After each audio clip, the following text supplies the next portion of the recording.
need to be answered when trying to understand or when these new water sources get extended to our communities. So some of the latest work that I've been working on is through the Transformation Network. That is, a big grant, or that was funded as part of a big grant that we received from the at the University of New Mexico in collaboration with, Dr. Chief here at U of A and, other universities such as New Mexico State, New Mexico Tech, Utah State, and Colorado State, where we're really trying to understand, or come up with different ideas and test ideas and processes where we, co-produce and co-generate projects with the different communities, and how do these projects and how do these ideas, how can we really, how can these inform how we can transform our system and being able to make our communities and more resilient. And so I've been, planning a project with my home community of Torreon and other chapters in the area to support watershed planning. And so with this, I'm using both my position as an expertise as a hydrologist and the planner to directly help my community, which has really been, one of my main goals since starting my profession. And so some of the things that we've been working with, or that, the questions that our communities have is, how can we understand this new source of water? And how can, how much can we rely on it? And then what are, our existing sources of water? What are our existing sources of water, which are, water that, that's available from springs and other shallow aquifers in the area? And how do we protect those existing sources? Because a lot of communities in this area are also communities that have been, affected by heavy oil and gas development in the area as well. And so some community leaders and community members, are concerned about the impacts of this development on their water resources. And then additionally, how can we, utilize this existing or this new water source to also, plan to meet the food, energy, and water needs in the area as well. And so, originally, I wanted to work for the Navajo Nation after receiving my PhD, but I ended up, landing this position as faculty in community and regional planning at UNM. And, it ended up being like a good fit for me because I'm still able to ground my work in my community, which has been the ultimate motivation of my hydrologic research. And the goal, has always been to extend my work and expertise so that our communities can be resilient to, climate change and other forces, and to eventually, thrive. And by, when I say this, I'm really thinking like long-term, I'm thinking about the long-term, survival and of our communities and long-term relationships to both land and to people. And this this diagram, it really kind of shows a little bit more about what I mean by that. So as earth scientists, we know that the earth formed like over 4 billion years ago. And since then, our watersheds had been managed by Mother Earth. And then humans came into existence, and Diné and other indigenous people, we have stories of emergence. And from then, indigenous peoples have been like co-managing our watersheds with Mother Earth. And then it wasn't until recently where we had contact with the non-native peoples. And so this, the really recent management or the current water management strategies are really recent and, don't reflect, this entire history of water management that has occurred before us. And so when I'm thinking of like long-term relationships with land and our community and our people, I'm thinking really long-term relationships where we know what's going on now and where we know that we'll be here on our lands and in our communities until we transition out of a time where humans are no longer a part of Earth's history. And then as through a conversation with another indigenous hydrologist in New Mexico, this hydrologist mentioned how our peoples, our communities are currently, facing the third system of non-native government that have been on this land. So there was the Spanish, the Mexican, and the United States. And our communities outlasted both the Spanish and Mexican rule, and eventually will outlast the United States rules. And so when we're really are thinking of as Indigenous scientists, are really have different objectives where we're there to support our communities, our people, our land and water, and each other for this really long-term existence that we plan to have. So let's see. With that, I'll end my presentation with this. This is a picture of me earlier this year where I was pregnant, or from where I'm at my home, and where I was pregnant with my now 5-month-old daughter. And so I feel like becoming a mother, it's really been part of my commitment to this future and the future generations, and it really emphasizes the work I do as being committed to future generations as well. Also, this picture is a reminder that I'm currently on parental leave, but I was still happy to do this this seminar. So this is my email address that you can reach me at, but it might be difficult to get a response from me until January. So with that, I'd like to end there, and thank you everyone for listening to my talk.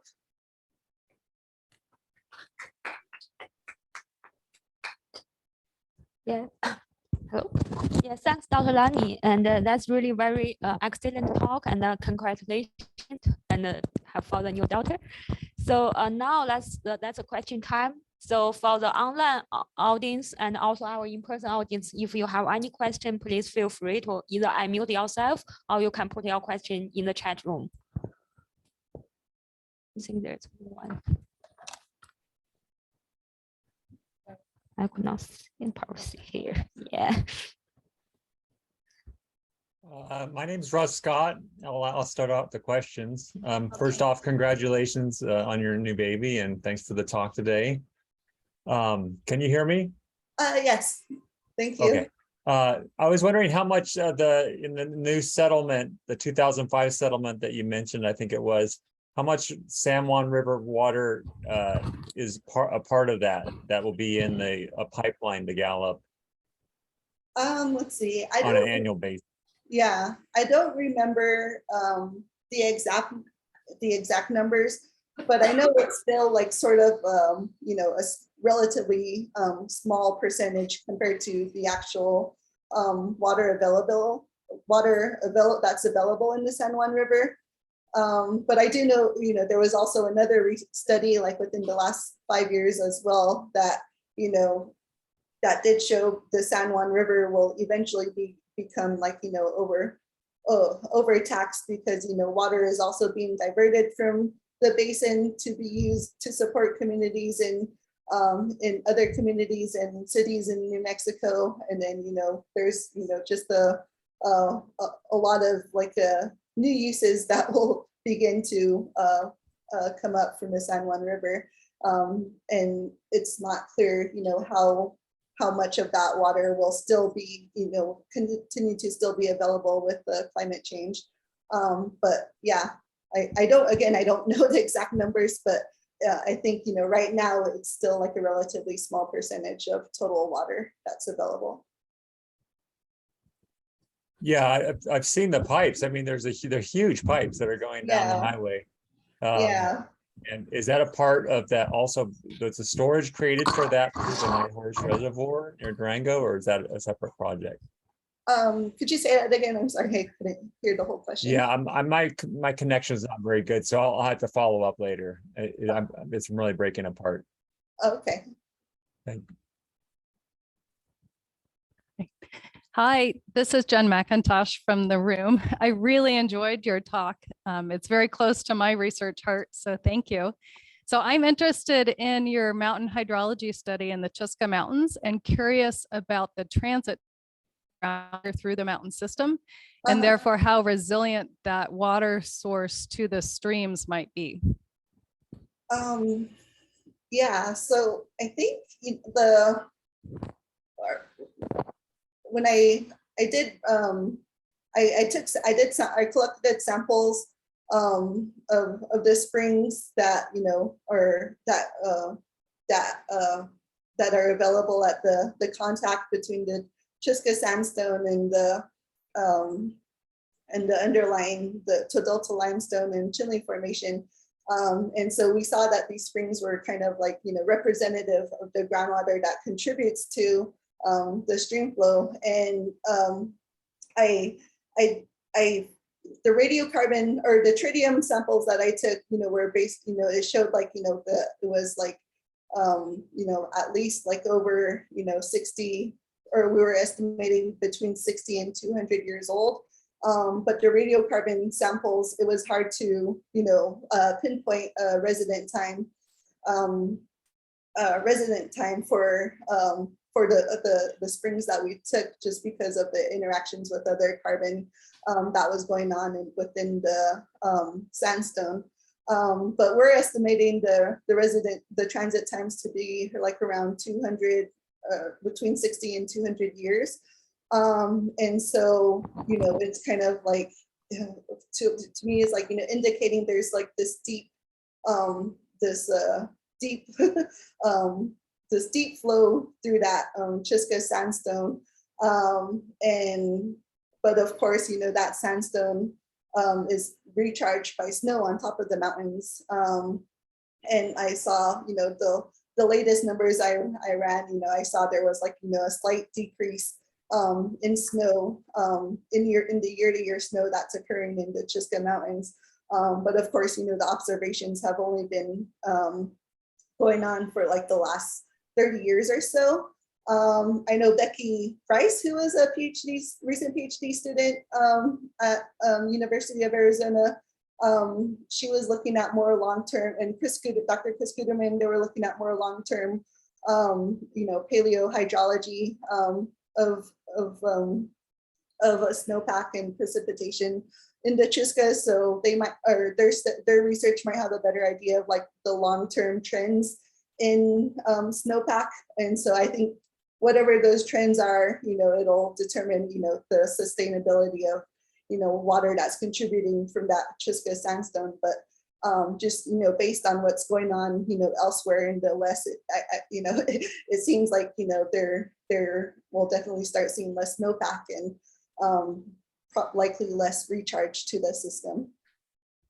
Great, thank you. I look forward to reading your paper. Thanks. Mm-hmm. Any other questions here? Check on that.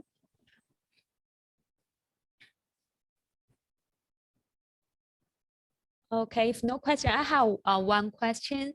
I'm I had curious. sorry. Oh, okay, go ahead. Yeah.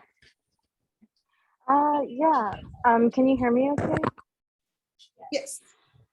Yes. So hi, Lani. I took one of your classes in undergrad, and it was in the community regional planning program too. And so, yeah, now that I've gone over to U of A, it's like a lot more water focused, and I've been able to learn about water policy and more of those logistics. But I just kind of still see the gap between planning itself and especially like urban planning, and then water policies, and then like water management. So I don't know if you are involved with any of those kind of initiatives in New Mexico, but here in Southern Arizona, it's pretty complex. So that's what I guess I'm just curious about, if you have like any relationships specifically maybe with Albuquerque, or since that's like the most urban place in New Mexico.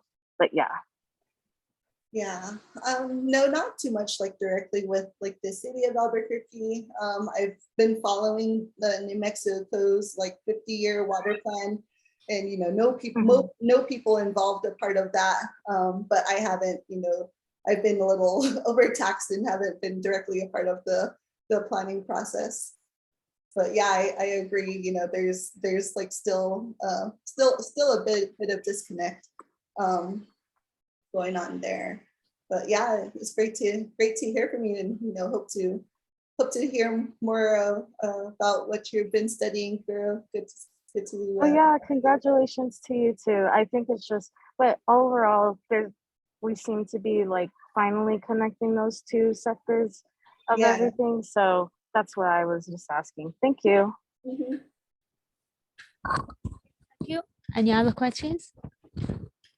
So I think you really built a very good model for all the female scientists, especially for the native scientists. So for all the maybe the young students, especially for the native student here, do you have any suggestion for them? So how to maybe for their the good future? Yeah, thanks. Yeah, I was hoping to demonstrate with my talk, not to be afraid to use, use your personal experience and your personal connections to your community and your people and the places where you come from as motivation for your studies, and because it's really helped me get to be where I am at right now. So I think that's the best advice that I could give right now.